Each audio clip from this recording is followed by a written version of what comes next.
నమస్కారం అండి. నేను మీ నండు రవికుమార్ని. రియల్ భూమి విశ్లేషణకు పునఃస్వాగతం. ఇది ఇన్ పర్టికులర్ ఇవాళ చాలామంది అడుగుతున్నారు, ఎన్ఆర్ఐస్ ఇన్వెస్ట్ చేయడానికి హైదరాబాద్ రియల్ ఎస్టేట్ కరెక్ట్ అయినదా, ఎందుకు, ఎలా, ఇవి ఇవాళ దీని మీద చర్చిద్దాం. ఎందుకు వచ్చిందంటే, ఒక ఎన్ఆర్ఐ కపుల్ ఇన్వెస్ట్ చేయటము నానక్రామ్గూడలో. వాళ్ళు నానక్రామ్గూడలో ఒక ఫ్లాట్లో మంత్రి గ్రూప్ ఆఫ్ కన్స్ట్రక్షన్స్లో ఇన్వెస్ట్ చేయడం వల్ల వారికి నష్టం వచ్చిందని చెప్పి వారు ఒక పోస్ట్ వేసి వైరల్ అయిపోయింది.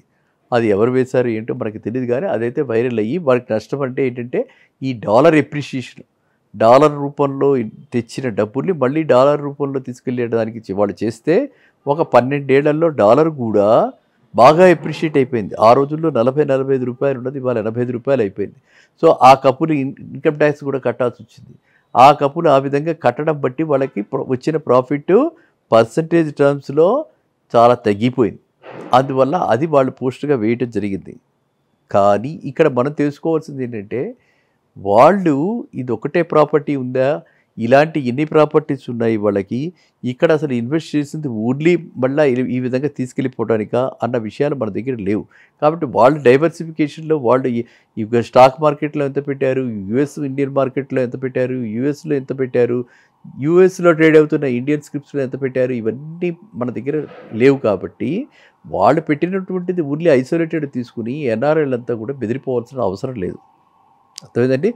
ఎన్ఆర్ఐలు అందరూ కూడా ఎవరైతే అంటే, చాలామంది ఎన్ఆర్ఐస్ ఏమనుకుంటారంటే, వాళ్ళ పేరెంట్స్ గురించో, వాళ్ళ బ్రదర్స్ అండ్ సిస్టర్స్ గురించో, లేకపోతే వాళ్ళే రాబోయే కాలంలో 10-15 ఏళ్ల తర్వాత ఇక్కడికి వచ్చేసేసి ఇక్కడ సెటిల్ అవుదామని అనుకుని ఉండేటువంటి యంగ్స్టర్స్ ఎవరైతే ఉన్నారో వాళ్ళందరూ కూడా హైదరాబాద్లో ఇన్వెస్ట్ చేస్తారు. అండ్ హైదరాబాద్లో ఎందుకు ఇన్వెస్ట్ చేస్తారు అని అంటే, మనకు ఉన్నటువంటి Rajiv Gandhi international airport connectivity కానీ, లేకపోతే ఇక్కడ ఉన్నటువంటి సాఫ్ట్వేర్ ఇండస్ట్రీ కానీ, ఇలాంటి సాఫ్ట్వేరు ఇంత పెద్ద కంపెనీలు ఇంత పెద్ద సైజులో వాల్యూమ్స్ ఉంటూ రావాలి అమరావతిలో అంటే మనకి తెలుగు వాళ్ళకి రెండే ఆప్షన్స్, ఇక్కడ అక్కడ అని. కాబట్టి అమరావతిలో ఇలాంటివన్నీ రావాలంటే ఎలా అయితే హైటెక్ సిటీ వచ్చి ఇక్కడ 25 ఏళ్ల పైన అయిపోయింది, ఇప్పటికి 28 ఏళ్ళు అయిపోయింది. అదేవిధంగా అక్కడ కూడా ఇట్ విల్ టేక్ టైం. ఇంత టైం పట్టకపోయినా కనీసంలో 15 ఏళ్ళు అయితే 15 ఏళ్ళు మినిమం పట్టేస్తుంది. 15 ఏళ్ల దాకా ఈ విధంగా వాళ్ళు పోరాడితే కానీ ప్రస్తుతం ఉన్న హైదరాబాదు పరిస్థితికి వాళ్ళు రీచ్ కాలేరు. కాబట్టి అది పెద్ద రిస్కీ ప్రపోజిషన్. అది మళ్ళీ మనం ఎవరు ఏం చెప్పలేము అక్కడ ఆంధ్రాలో. కాబట్టి అందరూ కూడా ఇవాళ ఉన్న యాక్చువల్ పొజిషన్ని బట్టి తెలంగాణలో రియల్ ఎస్టేట్లో ఇన్వెస్ట్ చేయడం ఉన్నదే రైట్.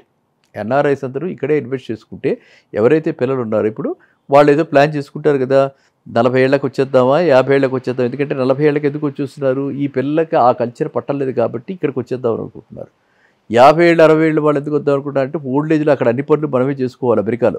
అమెరికాలో పని మనుషులు పెట్టుకోవడం అంటే పెద్ద లగ్జరీ, కుక్కురు పెట్టుకోవడం అంటే ఇంకా లగ్జరీ. కాబట్టి అవన్నీ వాళ్ళు ఊహించలేరు. కాబట్టి సుఖపడాలి అనుకున్న వాళ్ళు, డబ్బు ఉంటే సుఖపడవచ్చు అనుకునే వాళ్ళు వాళ్ళు మాత్రమే ఇక్కడికి వచ్చేస్తారంటే, పోస్ట్ రిటైర్మెంట్ తర్వాత మెడికల్గా అన్నీ చూసుకుని ఫెసిలిటీస్ అన్నీ ఇప్పుడు అన్నీ ఉన్నాయి కాబట్టి ఇక్కడ అందుబాటులో ఉన్నాయి. ఇక్కడే హైదరాబాద్ నుంచే మనకు అన్ని అమెరికా వాళ్ళ డాక్టర్స్ కూడా కన్సల్ట్ చేసి మరీ ట్రీట్ చేస్తున్నారు. కాబట్టి చాలామంది హైదరాబాద్కి రావడం జరుగుతుంది. సో అండ్ అదన్నీ కాక నేను చాలాసార్లు చెప్తుంటే, హైదరాబాద్ అన్నది ఇలాంటి ప్లేసు. ఎందుకంటే వాతావరణంలో ఇది గాడ్స్ బ్లెస్సింగ్స్ అనమాట. మనం ఇలాంటి ప్లేస్ ఎక్కడా లేదు. ఎండాకాలం అయినా ఏ కాలం అయినా సాయంత్రం అయ్యేటప్పటికి మనకి 6:30-7 అయ్యేటప్పటికి చల్లగా చక్కగా ఉంటుంది. సో ఇవి అంటే మనకి ఎవ్వరూ ఊహించలేనటువంటిది భగవంతుడు ఇచ్చింది ఈ వాతావరణం. సో ఇకపోతే ఇంకా క్లైమేటిక్ బ్లెస్సింగ్సే కాకుండా ఇటు పక్కన ఎన్విరాన్మెంటల్గా చూస్తే ఇవాళ Hyderabad one of the most happening places. Startups కానీ రోజు ఎన్నో స్టార్టప్స్, ఎంతోమంది ఈ స్టార్టప్స్ కానీ కొత్త కంపెనీలు పెట్టడానికి కానీ అందరూ ఎగపడి అందరూ కూడా అదే దృష్టిలో ఇక్కడ చాలామంది కొత్త కంపెనీలు వస్తున్నాయి.